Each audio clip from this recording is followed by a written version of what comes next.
श्रीसूर्यस्तोत्रम् देवा ऊचुः नमस्ते ऋक्स्वरूपाय सामरूपाय ते नमः।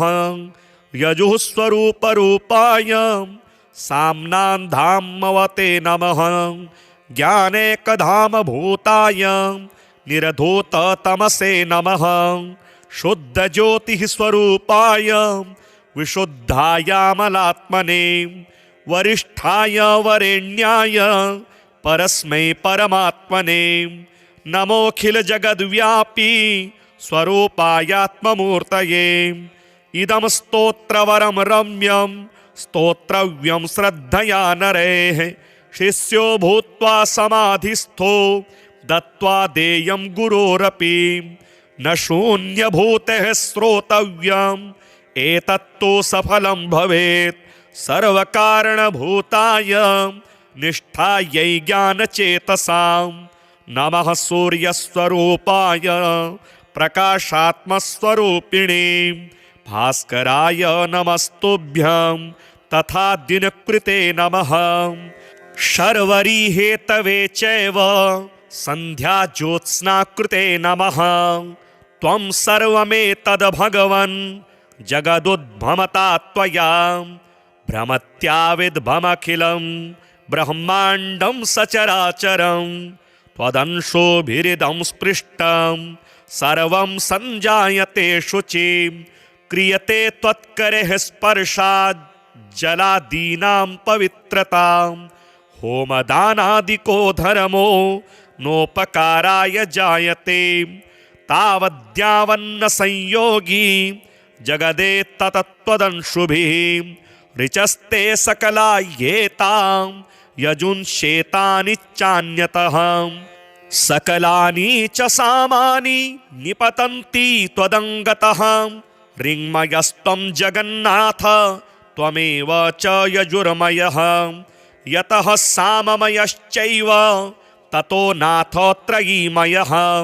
त्वमेव ब्रह्मणो रूपं परं चापरमेव च। मूर्तामूर्तस्तथा सूक्ष्मः स्थूलरूपस्तथा स्थितः। निमेषकाष्ठादिमयः कालरूपः शयात्मकः। प्रसीद स्वेच्छया रूपं स्वतेजः शमनं कुरु। देवा ऊचुः नमस्ते ऋक्स्वरूपाय सामरूपाय ते नमः। यजुः स्वरूपरूपाय साम्नान्धामवते नमः। ज्ञानेकधामभूताय निरधूततमसे नमः। शुद्धज्योतिः स्वरूपाय विशुद्धायामलात्मने वरिष्ठाय वरेण्याय परस्मै परमात्मने नमोऽखिलजगद्व्यापी स्वरूपायात्ममूर्तये।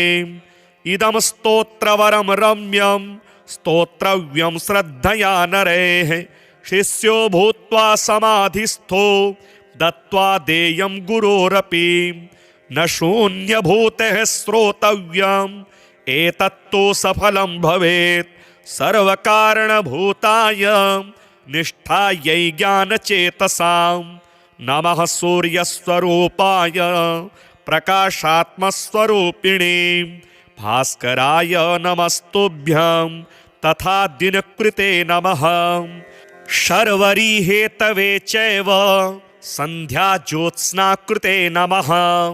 त्वं सर्वमेतद्भगवन् जगदुद्भमता त्वया भ्रमत्याविद्भमखिलं ब्रह्माण्डं सचराचरं त्वदंशोभिरिदं स्पृष्टं सर्वं सञ्जायते शुचि।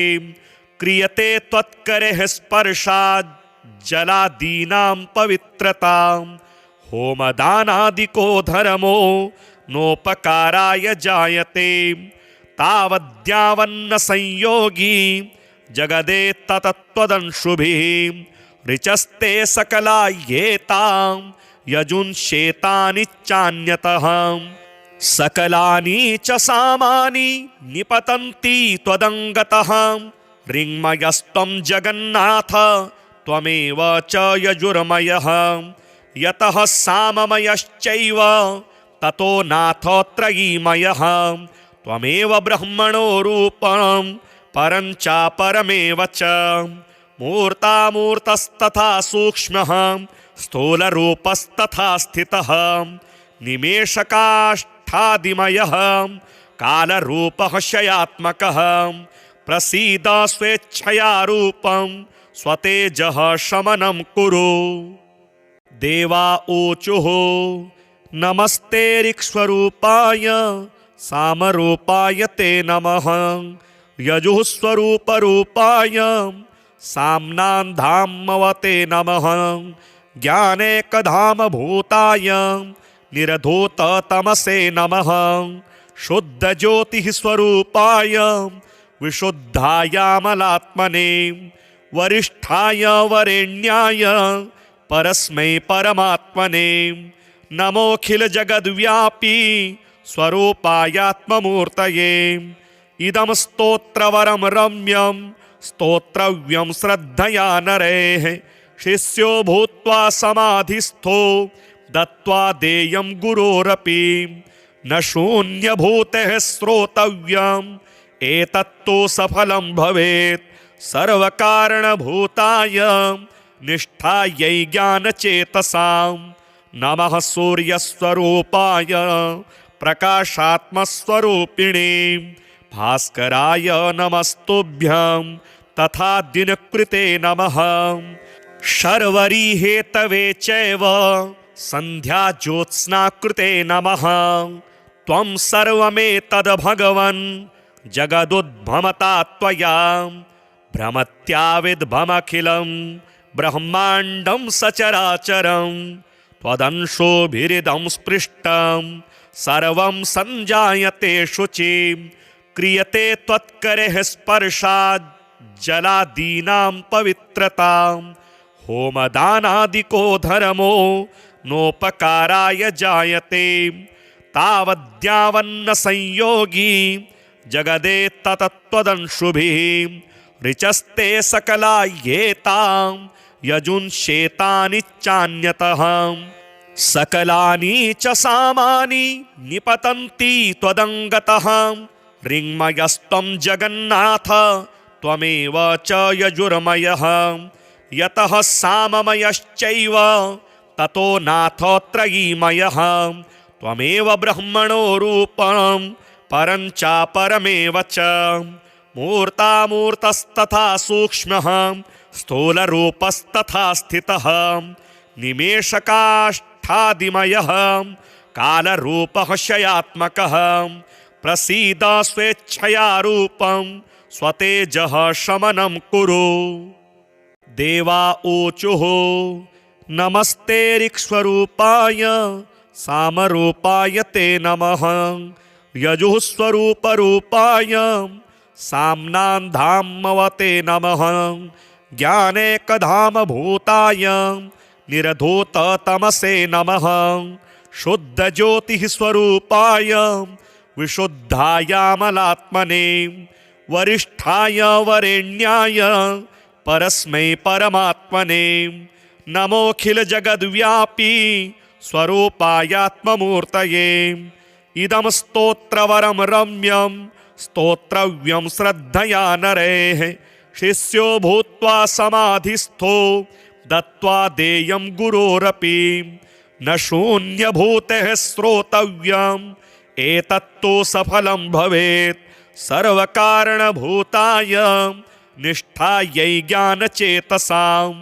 नमः सूर्यस्वरूपाय प्रकाशात्मस्वरूपिणे भास्कराय नमस्तुभ्यं तथा दिनकृते नमः शर्वरी हेतवे चैव संध्या ज्योत्स्नाकृते नमः त्वं सर्वमेतद् भगवन् जगदुद्भमता त्वया भ्रमत्याविद्भमखिलं ब्रह्माण्डं सचराचरं त्वदंशोभिरिदं स्पृष्टं सर्वं सञ्जायते शुचि क्रियते त्वत्करेः स्पर्शात् जलादीनां पवित्रतां होमदानादिको धर्मो नोपकाराय जायते तावद्यावन्न संयोगी जगदेतत्त्वदंशुभिः ऋचस्ते सकला येतां यजुंश्येतानि चान्यतः सकलानि च सामानि निपतन्ति त्वदङ्गतः ऋङ्मयस्त्वं जगन्नाथ त्वमेव च यजुर्मयः यतः साममयश्चैव ततो नाथ त्रयीमयः त्वमेव ब्रह्मणो रूपं परं चापरमेव च मूर्तामूर्तस्तथा सूक्ष्मः स्थूलरूपस्तथा स्थितः निमेषकाष्ठादिमयः कालरूपः शयात्मकः प्रसीद स्वेच्छया रूपं स्वतेजः शमनं कुरु। देवा ऊचुः नमस्ते ऋक्स्वरूपाय सामरूपाय ते नमः यजुः स्वरूपरूपाय साम्नान्धामवते नमः ज्ञानेकधामभूताय निरधूततमसे नमः शुद्धज्योतिः स्वरूपाय विशुद्धायामलात्मने वरिष्ठाय वरेण्याय परस्मै परमात्मने नमोऽखिलजगद्व्यापी स्वरूपायात्ममूर्तये इदं स्तोत्रवरं रम्यं स्तोत्रव्यं श्रद्धया नरैः शिष्यो भूत्वा समाधिस्थो दत्त्वा देयं गुरोरपि न शून्यभूतेः श्रोतव्यम् एतत्तु सफलं भवेत् सर्वकारणभूताय निष्ठायै ज्ञानचेतसां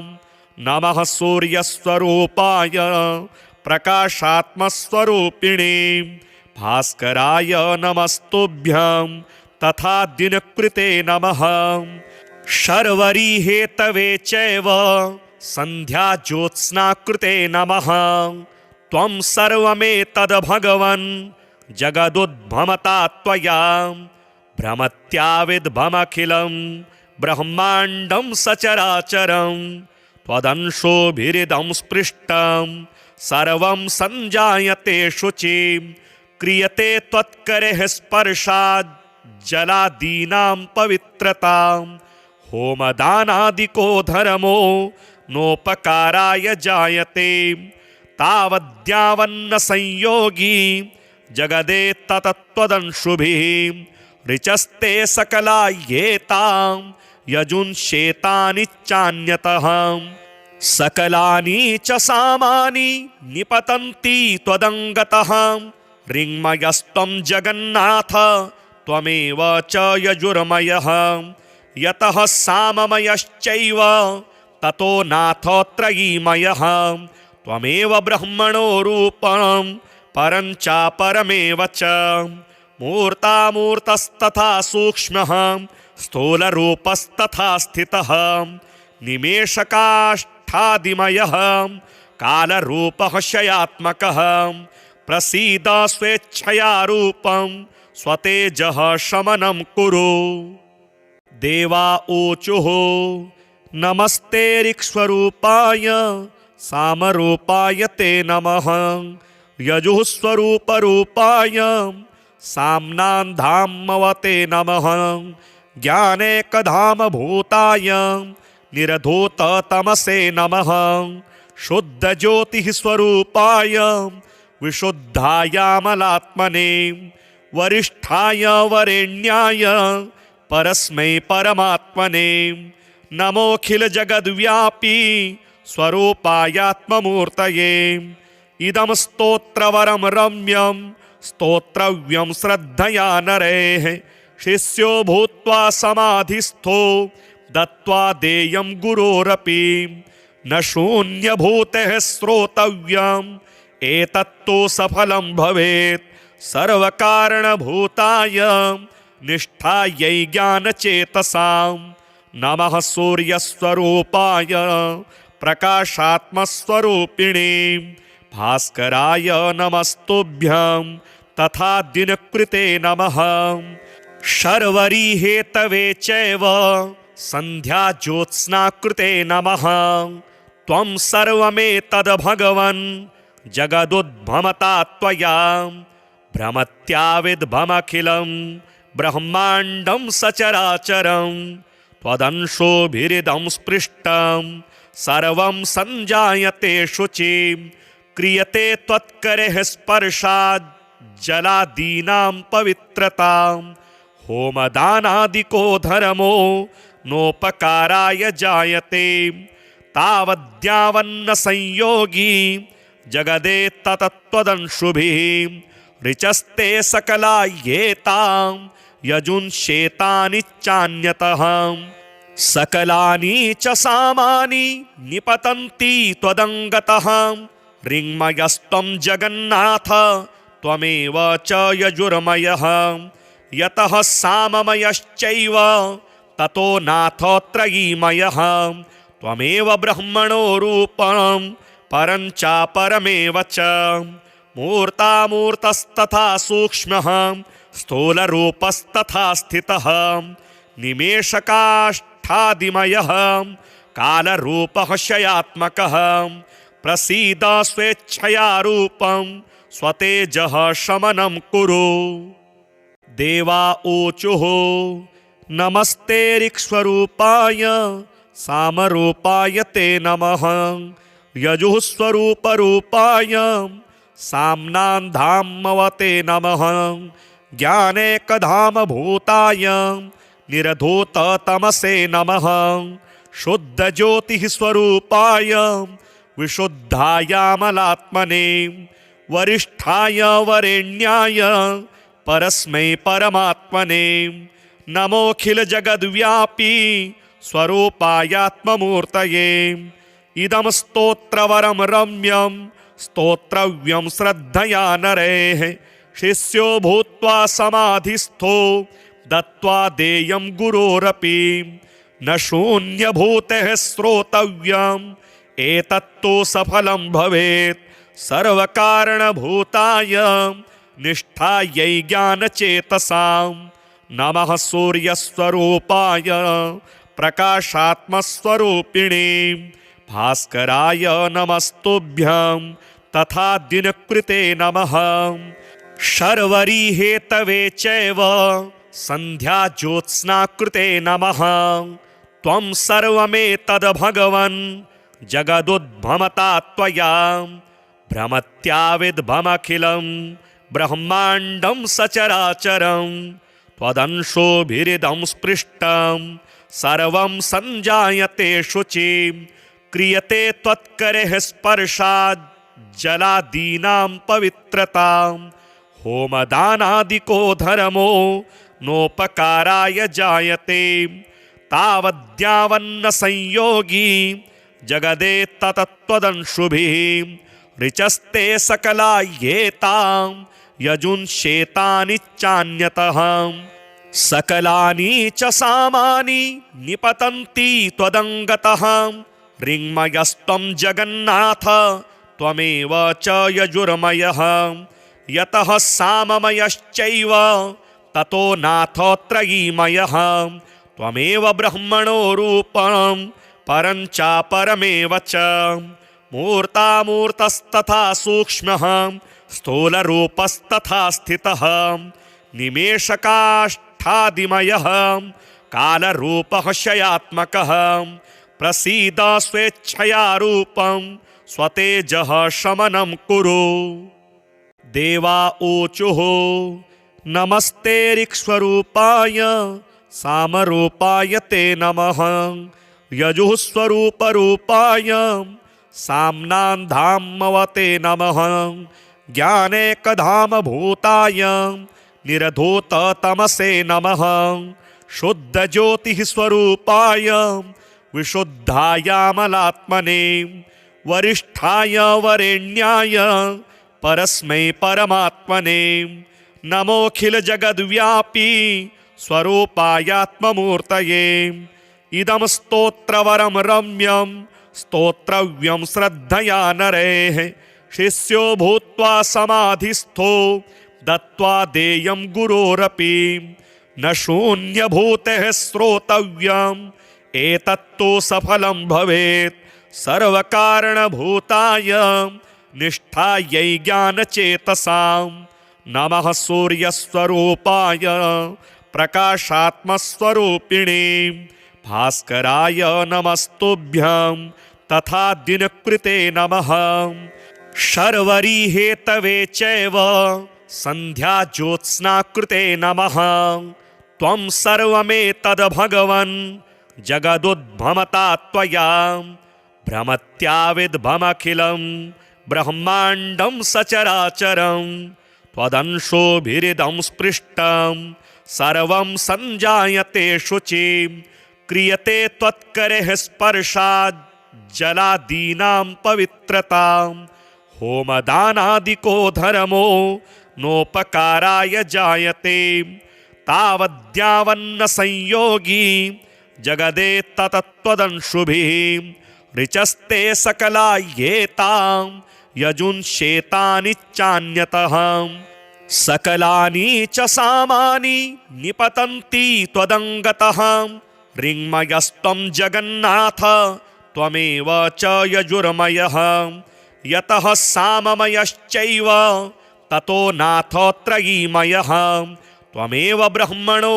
रूपं परं चापरमेव च मूर्तामूर्तस्तथा सूक्ष्मः स्थूलरूपस्तथा स्थितः निमेषकाष्ठादिमयः कालरूपः क्षयात्मकः प्रसीद स्वेच्छया रूपं स्वतेजः शमनं कुरु। देवा ऊचुः नमस्ते ऋक्स्वरूपाय सामरूपाय ते नमः। यजुः स्वरूपरूपाय साम्नान्धामवते नमः। ज्ञानेकधामभूताय निरधूततमसे नमः। शुद्धज्योतिः स्वरूपाय विशुद्धायामलात्मने वरिष्ठाय वरेण्याय परस्मै परमात्मने नमोऽखिलजगद्व्यापी स्वरूपायात्ममूर्तये। इदं स्तोत्रवरं रम्यं स्तोत्रव्यं श्रद्धया नरैः शिष्यो भूत्वा समाधिस्थो दत्त्वा देयं गुरोरपि न शून्यभूतेः श्रोतव्यम् एतत्तु सफलं भवेत् सर्वकारणभूताय निष्ठायै ज्ञानचेतसां नमः। सूर्यस्वरूपाय प्रकाशात्मस्वरूपिणे भास्कराय नमस्तुभ्यं तथा दिनकृते नमः। शर्वरी हेतवे चैव संध्या ज्योत्स्नाकृते नमः। त्वं सर्वमेतद् भगवन् जगदुद्भमता त्वया भ्रमत्याविद्भमखिलं ब्रह्माण्डं सचराचरं त्वदंशोभिरिदं स्पृष्टं सर्वं सञ्जायते शुचि क्रियते त्वत्करेः स्पर्शात् जलादीनां पवित्रतां होमदानादिको धर्मो नोपकाराय जायते तावद्यावन्न संयोगी जगदे ततत्त्वदंशुभिः ऋचस्ते सकला येतां यजुंशेतानि चान्यतः सकलानि च सामानि निपतन्ति त्वदङ्गतः ऋङ्मयस्त्वं जगन्नाथ त्वमेव च यजुर्मयः यतः साममयश्चैव ततो नाथ त्रयीमयः त्वमेव ब्रह्मणो रूपं परं चापरमेव च मूर्तामूर्तस्तथा सूक्ष्मः स्थूलरूपस्तथा स्थितः निमेषकाष्ठादिमयः कालरूपः क्षयात्मकः प्रसीद स्वेच्छया रूपं स्वतेजः शमनं कुरु। देवा ऊचुः नमस्ते ऋक्स्वरूपाय सामरूपाय ते नमः। यजुः स्वरूपरूपाय साम्नान्धामवते नमः। ज्ञानेकधामभूताय निरधूततमसे नमः। शुद्धज्योतिः स्वरूपाय विशुद्धायामलात्मने वरिष्ठाय वरेण्याय परस्मै परमात्मने नमोऽखिलजगद्व्यापी स्वरूपायात्ममूर्तये। इदं स्तोत्रवरं रम्यं स्तोत्रव्यं श्रद्धया नरैः शिष्यो भूत्वा समाधिस्थो दत्त्वा देयं गुरोरपि न शून्यभूतेः श्रोतव्यम् एतत्तु सफलं भवेत् सर्वकारणभूताय निष्ठायै ज्ञानचेतसां नमः सूर्यस्वरूपाय प्रकाशात्मस्वरूपिणे भास्कराय नमस्तुभ्यं तथा दिनकृते नमः शर्वरी हेतवे चैव संध्या ज्योत्स्नाकृते नमः त्वं सर्वमेतद् भगवन् जगदुद्भमता त्वया भ्रमत्याविद्भमखिलं ब्रह्माण्डं सचराचरं त्वदंशोभिरिदं स्पृष्टं सर्वं सञ्जायते शुचि क्रियते त्वत्करेः स्पर्शात् जलादीनां पवित्रतां होमदानादिको धर्मो नोपकाराय जायते तावद्यावन्न संयोगी जगदे ततत्त्वदंशुभिः ऋचस्ते सकला येतां यजुंशेतानि चान्यतः सकलानि च सामानि निपतन्ति त्वदङ्गतः ऋङ्मयस्त्वं जगन्नाथ त्वमेव च यजुर्मयः यतः साममयश्चैव ततो नाथोऽत्रयीमयः त्वमेव ब्रह्मणो रूपं परं चापरमेव च मूर्तामूर्तस्तथा सूक्ष्मः स्थूलरूपस्तथा स्थितः निमेषकाष्ठादिमयः कालरूपः शयात्मकः प्रसीद स्वेच्छया रूपं स्वतेजः शमनं कुरु देवा ऊचुः नमस्ते ऋक्स्वरूपाय सामरूपाय ते नमः यजुः स्वरूपरूपाय साम्नान्धामवते नमः ज्ञानेकधामभूताय निरधूततमसे नमः शुद्धज्योतिः स्वरूपाय विशुद्धायामलात्मने वरिष्ठाय वरेण्याय परस्मै परमात्मने नमोऽखिलजगद्व्यापी स्वरूपायात्ममूर्तये इदं स्तोत्रवरं रम्यं स्तोत्रव्यं श्रद्धया नरैः शिष्यो भूत्वा समाधिस्थो दत्त्वा देयं गुरोरपि न शून्यभूतेः श्रोतव्यम् एतत्तु सफलं भवेत् सर्वकारणभूताय निष्ठायै ज्ञानचेतसां नमः सूर्यस्वरूपाय प्रकाशात्मस्वरूपिणे भास्कराय नमस्तुभ्यं तथा दिनकृते नमः शर्वरी हेतवे चैव संध्या ज्योत्स्नाकृते नमः त्वं सर्वमेतद् भगवन् जगदुद्भमता त्वया भ्रमत्याविद्भमखिलं ब्रह्माण्डं सचराचरं त्वदंशोभिरिदं स्पृष्टं सर्वं सञ्जायते शुचि क्रियते त्वत्करेः स्पर्शात् जलादीनां पवित्रतां होमदानादिको धर्मो नोपकाराय जायते तावद्यावन्न संयोगी जगदे ततत्त्वदंशुभिः ऋचस्ते सकला येतां यजुंशेतानि चान्यतः सकलानि च सामानि निपतन्ति त्वदङ्गतः ऋङ्मयस्त्वं जगन्नाथ त्वमेव च यजुर्मयः यतः साममयश्चैव ततो नाथोऽत्रयीमयः त्वमेव ब्रह्मणो रूपं परं चापरमेव च मूर्तामूर्तस्तथा सूक्ष्मः स्थूलरूपस्तथा स्थितः निमेषकाष्ठादिमयः कालरूपः शयात्मकः प्रसीद स्वेच्छया रूपं स्वतेजः शमनं कुरु देवा ऊचुः नमस्ते ऋक्स्वरूपाय सामरूपाय ते नमः यजुः स्वरूपरूपाय साम्नान्धामवते नमः ज्ञानेकधामभूताय निरधूततमसे नमः। शुद्धज्योतिः स्वरूपाय विशुद्धायामलात्मने वरिष्ठाय वरेण्याय परस्मै परमात्मने नमोऽखिलजगद्व्यापी स्वरूपायात्ममूर्तये।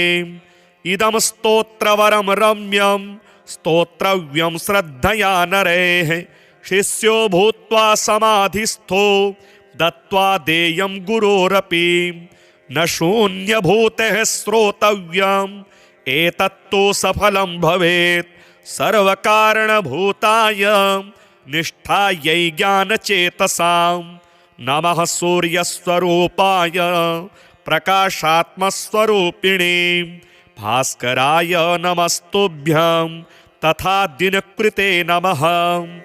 शर्वरी हेतवे चैव संध्या ज्योत्स्नाकृते नमः। त्वं सर्वमेतद् भगवन् जगदुद्भमता त्वया भ्रमत्याविद्भमखिलं ब्रह्माण्डं सचराचरं त्वदंशोभिरिदं स्पृष्टं सर्वं सञ्जायते शुचि क्रियते त्वत्करेः स्पर्शात् जलादीनां पवित्रतां होमदानादिको धर्मो नोपकाराय जायते तावद्यावन्न संयोगी जगदे ततत्त्वदंशुभिः ऋचस्ते सकला येतां यजुंशेतानि चान्यतः सकलानि च सामानि निपतन्ति त्वदङ्गतः ऋङ्मयस्त्वं जगन्नाथ त्वमेव च यजुर्मयः यतः साममयश्चैव ततो नाथ त्रयीमयः त्वमेव ब्रह्मणो रूपं परं चापरमेव च मूर्तामूर्तस्तथा सूक्ष्मः स्थूलरूपस्तथा स्थितः निमेषकाष्ठादिमयः कालरूपः क्षयात्मकः प्रसीद स्वेच्छया रूपं स्वतेजः शमनं कुरु। देवा ऊचुः नमस्ते ऋक्स्वरूपाय सामरूपाय ते नमः। यजुः स्वरूपरूपाय साम्नान्धामवते नमः। ज्ञानेकधामभूताय निरधूततमसे नमः। शुद्धज्योतिः स्वरूपाय विशुद्धायामलात्मने वरिष्ठाय वरेण्याय परस्मै परमात्मने नमोऽखिलजगद्व्यापी स्वरूपायात्ममूर्तये। इदं स्तोत्रवरं रम्यं स्तोत्रव्यं श्रद्धया नरैः शिष्यो भूत्वा समाधिस्थो दत्त्वा देयं गुरोरपि न शून्यभूतेः श्रोतव्यम् एतत्तु सफलं भवेत् सर्वकारणभूताय निष्ठायै ज्ञानचेतसां नमः। सूर्यस्वरूपाय प्रकाशात्मस्वरूपिणे भास्कराय नमस्तुभ्यं तथा दिनकृते नमः। शर्वरी हेतवे चैव संध्या ज्योत्स्नाकृते नमः।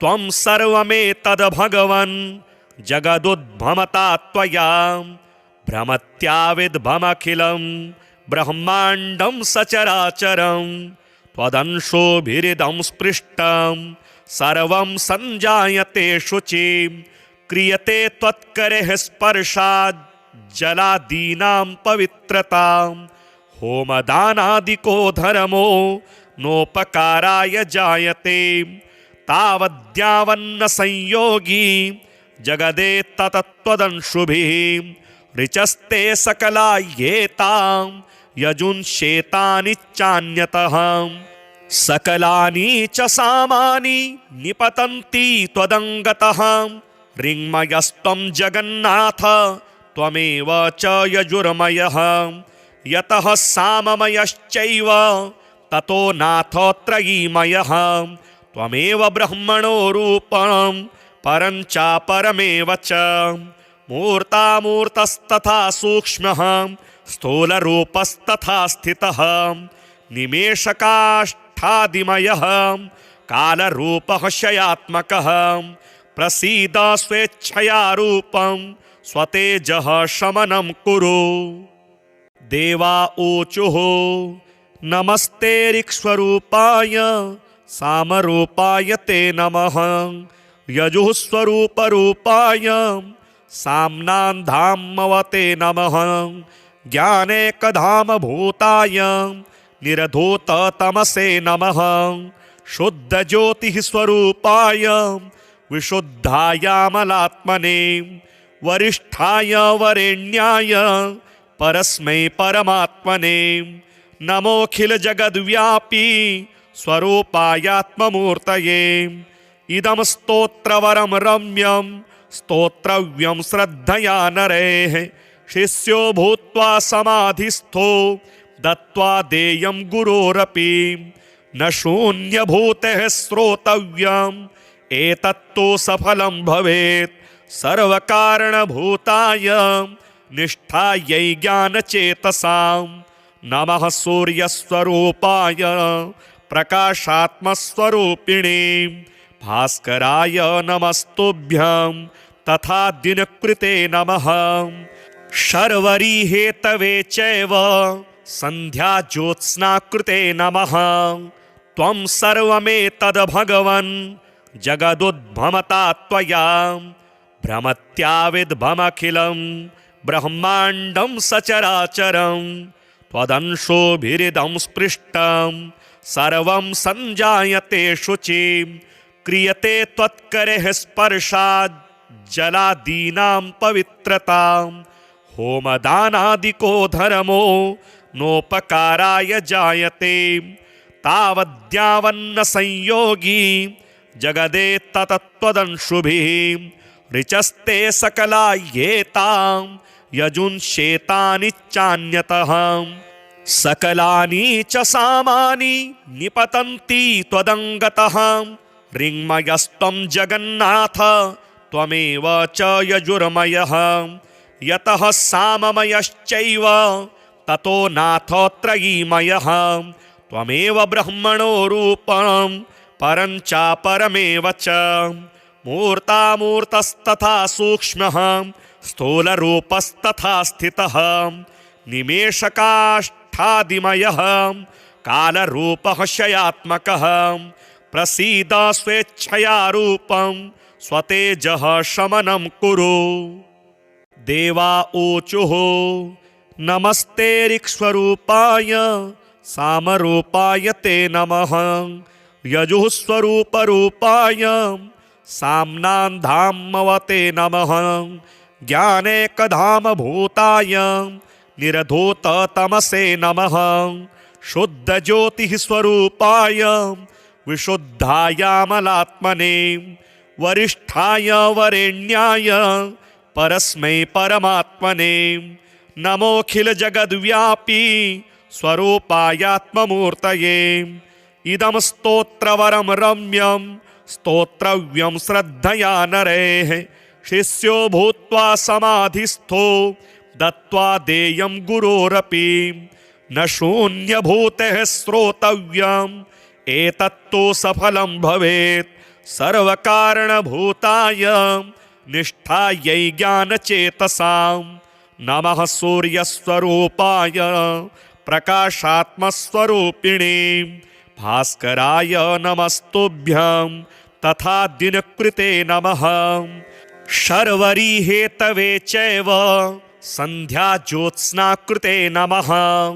त्वं सर्वमेतद् भगवन् जगदुद्भमता त्वया भ्रमत्याविद्भमखिलं ब्रह्माण्डं सचराचरं त्वदंशोभिरिदं स्पृष्टं सर्वं सञ्जायते शुचि। क्रियते त्वत्करेः स्पर्शात् जलादीनां पवित्रतां होमदानादिको धर्मो नोपकाराय जायते। तावद्यावन्न संयोगी जगदेतत्त्वदंशुभिः ऋचस्ते सकला येतां यजुंश्येतानि चान्यतः। सकलानि च सामानि निपतन्ति त्वदङ्गतः।